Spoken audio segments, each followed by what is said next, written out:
అందరికీ నమస్కారం. నేను మీ దేవి. శాడిస్ట్ మొగుడు సీజన్ 2 54వ భాగం. రచయిత వనజ గారు.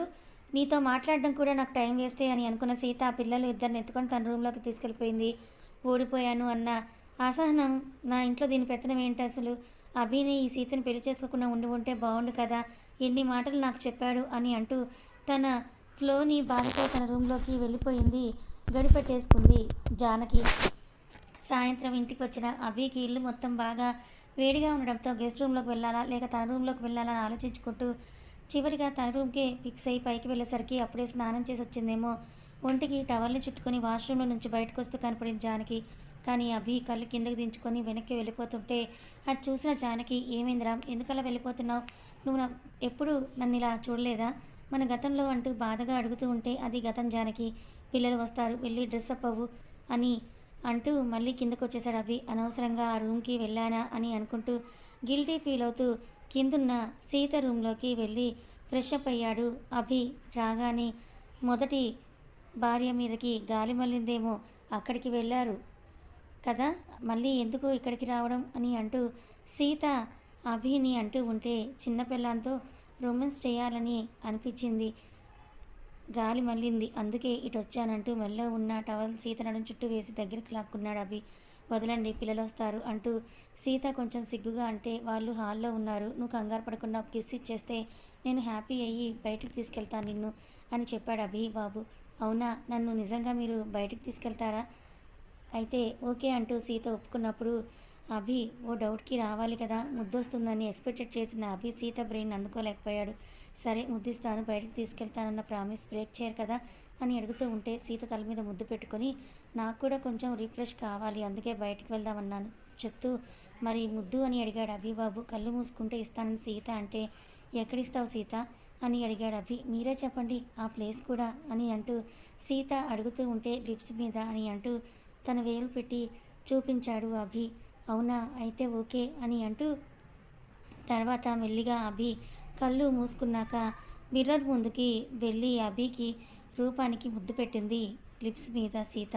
ముద్దు సౌండ్ తెలిసిన సెన్సేషన్ తెలియకపోవడంతో అలాగే చూస్తూ ఉన్న అభిని ఉద్దేశించి, పెట్టేశాను కాబట్టి మీరు నన్ను బయటికి తీసుకువెళ్ళాలి, లేదంటే అని అనబోతుంటే, అంటే ఇది చాలా తొండి సీత అని అంటూ అభి గుర్రుగా చూసరికి, ఏంటి తొండి, ఏం కాదు, రెడీ అవ్వండి అని చెప్పి బయటకి తుర్రుమంది సీత. నవ్వుకున్నాడు అభి. బాబు, అప్పుడే అతనికి అజిత్ నుండి కాల్ వచ్చింది. చెప్పు అజిత్, ఏమైనా ఆధారాలు దొరికాయా అని అజిత్ అడిగితే, ఏం దొరకాలి, మనిషిని చూసి చెప్పలేమా ఏంటి, ఇంతకీ మేరీ గారి గురించి కనుక్కుంటున్నావా?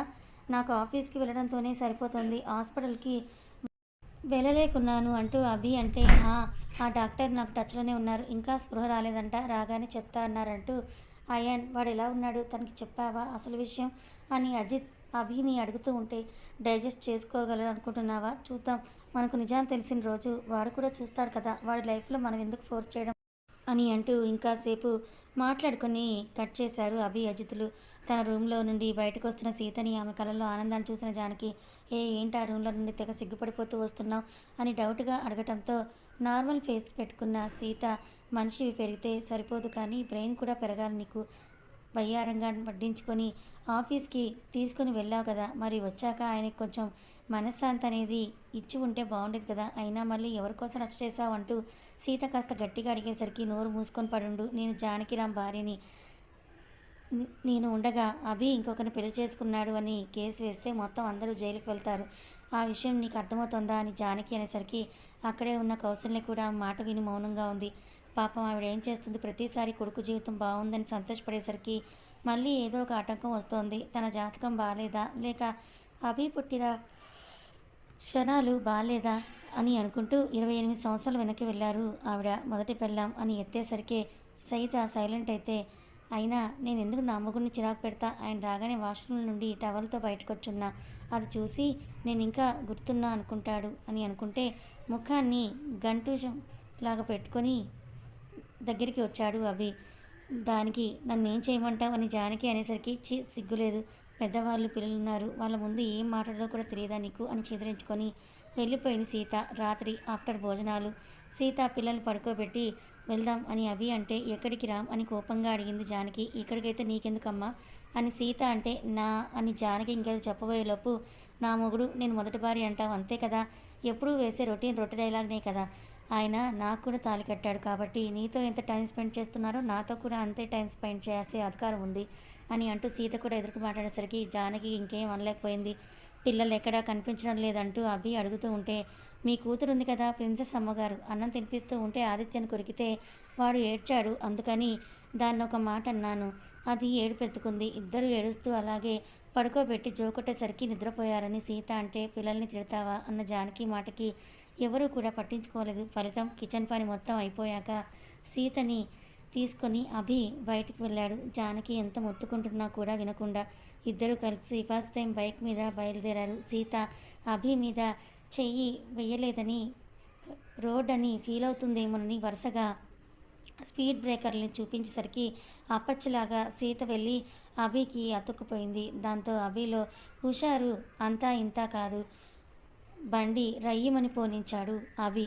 కానీ ఒక చోట ఐస్ క్రీమ్ అమ్ముతూ ఉంటే సీత ఆపమని అభికి చెప్పడంతో, అక్కడ ఆపేస్తే ఏం కావాలి మేడం అని అడిగాడు ఆ ఐస్ క్రీమ్ అతను. నాకు బయట క్రీమీగా లోపల మ్యాంగో ఫ్లేవర్తో పుల్లగా ఉండే ఐస్ క్రీమ్ కావాలి, పేరు తెలియదు కానీ ఒకసారి తిన్నట్టు గుర్తు, మళ్ళీ మళ్ళీ ఎన్నిసార్లు వెతికినా ఎక్కడా దొరకలేదు, నీ దగ్గర ఏమైనా ఉందా అని అంటూ సీత అడుగుతూ ఉంటే ఆమె వైపు అంతే చూస్తున్నాడు అభి. అతను సీత చెప్పిన కస్టమైజేషన్కి తల అడ్డంగా ఊపుతూ, నో మేడం, నా దగ్గర అలాంటి ఐస్ క్రీమ్ లేదు, నేను ఇప్పటి వరకు ఎప్పుడూ అమ్మలేదు అని అతను చెప్పడంతో కాస్త డల్ ఫేస్ పెట్టిన సీతని చూస్తూ, లేదంటున్నాడు కదా, ఈసారి ఎప్పుడైనా నాకు కనిపిస్తే నేను తీసుకొస్తాలే జాను.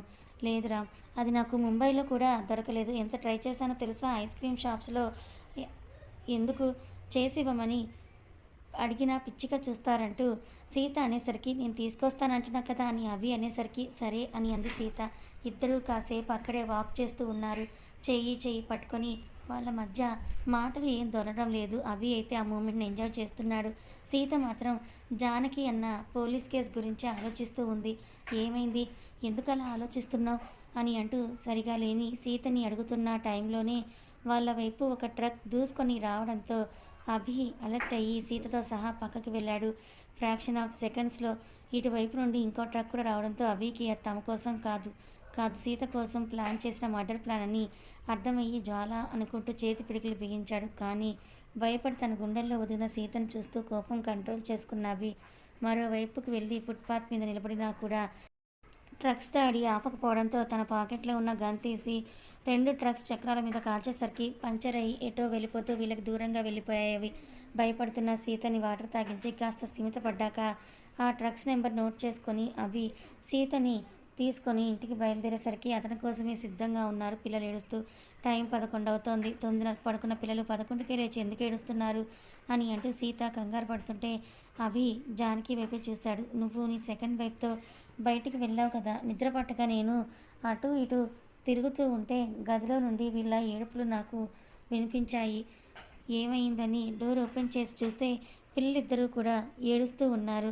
అందుకే హాల్లోకి తీసుకుని వచ్చి సముదాయిస్తూ ఉంటే ఇంకా ఏడుపు ఎక్కువైందే తప్ప పిల్లల ఏడుపు తగ్గలేదు అంటున్న జానకి మాటలు వింటూ చుట్టూ చూసేసరికి కౌసల్య, ఈశ్వరి, అయాన్లు కూడా అక్కడే ఉన్నారు. వాళ్ళని ఆ టైంలో ఇబ్బంది అది అభి చేతి పిడికిలి ఇంకోసారి బిగుసుకుంటే సీత పిల్లల్ని రూమ్కి తీసుకునిరా అని చెప్పి ఆర్తిని ఎత్తుకొని అభి తన రూమ్కి వెళ్తుంటే వెనకే సీత ఆదిత్యని ఎత్తుకొని వెళ్ళింది.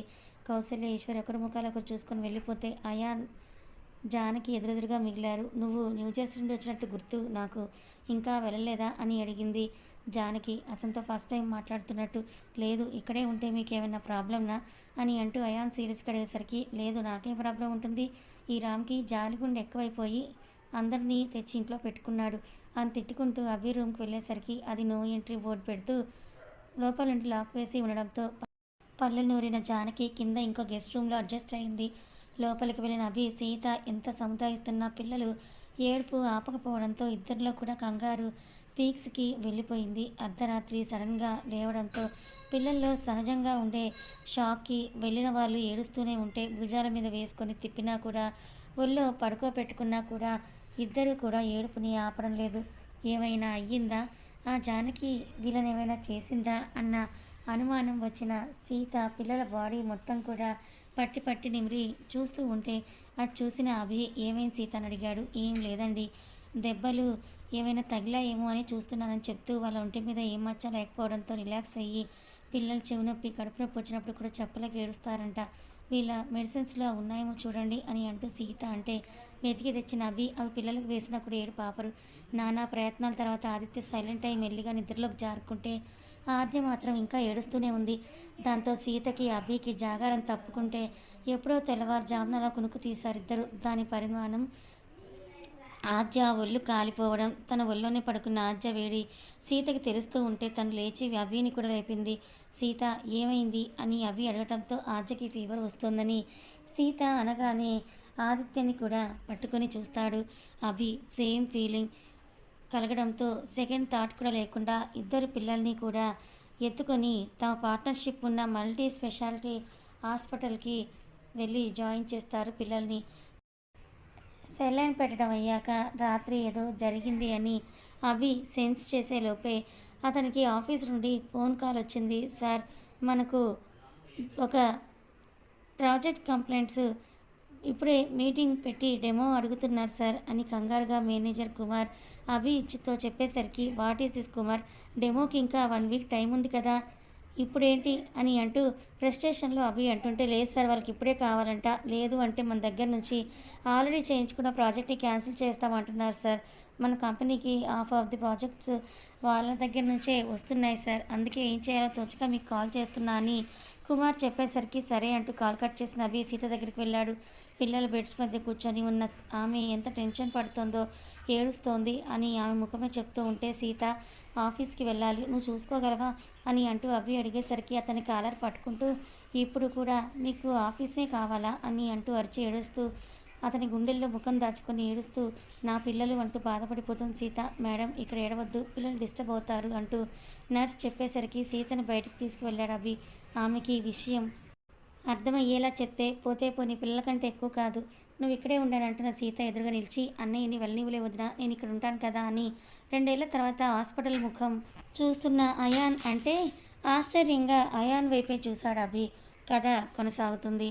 మరి అయాన్ మళ్ళీ పిల్లలిద్దరికీ సడన్గా జ్వరం ఎందుకు వచ్చిందో, మరి జానకి ఎవరన్న విషయం అభికి ముందే తెలుసా? మరి తర్వాత ఏం జరగబోతోంది తెలుసుకోవాలనుకుంటే ఛానల్ని ఫాలో అవ్వండి. కథ నచ్చితే లైక్ చేయండి. Thank you so much.